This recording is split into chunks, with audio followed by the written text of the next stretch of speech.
The Houston Texans and the Oakland Raiders will meet in Mexico City on Monday, November 21st in Week 11 NFL action. Bettors would be wise to approach this Week 11 Monday Night Football game with caution. This is about as unfamiliar of a venue as it gets for the Houston Texans and the Oakland Raiders. This game will be played at Estadio Azteca in Mexico City, Mexico.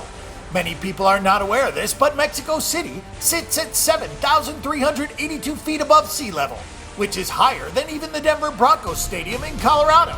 That means that this is a very unique environment and atmosphere for both of these teams. This is the first game to be played in Mexico in 11 years. The Houston Texans are 6-3 straight up and 5-3-1 against the spread. Houston is riding a nice 2-game winning streak straight up and against the spread as well. The Texans seem to match up pretty well with the Raiders. Oakland has a very bad defense, and Houston has a very bad offense. So maybe this is the break that the Texans need in order to get things going. Brock Osweiler hasn't really been up to snuff, given the money he got for signing as a free agent with the Texans.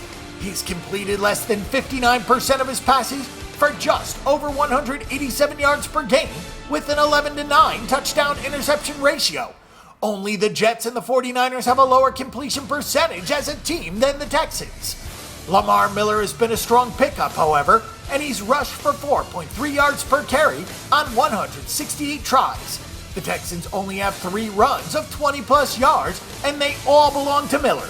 It's hard to see this pass offense struggling so much with DeAndre Hopkins and Will Fuller that are legitimate weapons, but that is the case. The Houston Texans have been carried this season by their defense. J.J. Watt has not been part of it, but the Texans have had a lot of success.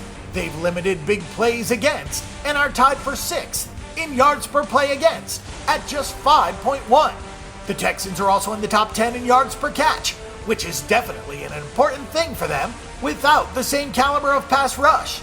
Romeo Crennel has some great players to work with in the secondary, and it feels like the Texans are trading some of that pass rush for covering underneath routes with the linebackers and some safety help.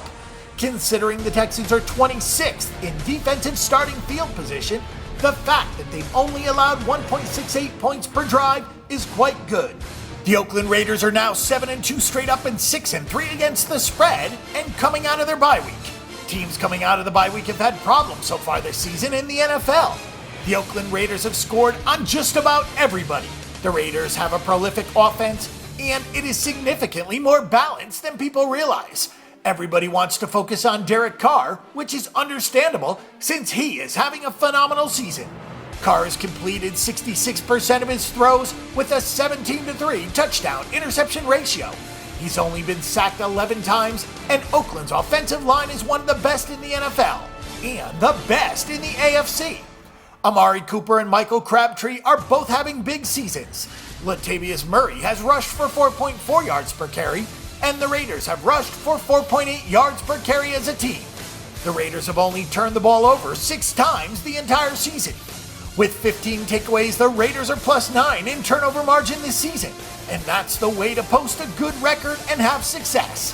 Those 15 turnovers are tied for 8th, and that's the category in which the Raiders are going to show favorably. Oakland's defense, however, is extremely bad. They've allowed 4.7 yards per carry and 13.1 yards per catch. Nobody has allowed more yards per play than Oakland.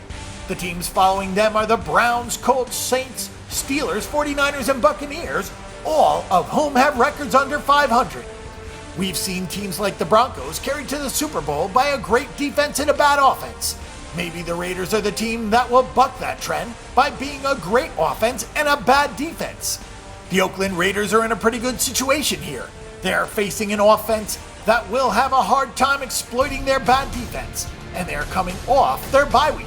Sometimes the bye week can be a detriment to teams that are playing well, however. For the Raiders, because this game is in such a unique venue, the bye week will probably help a little more than it would otherwise.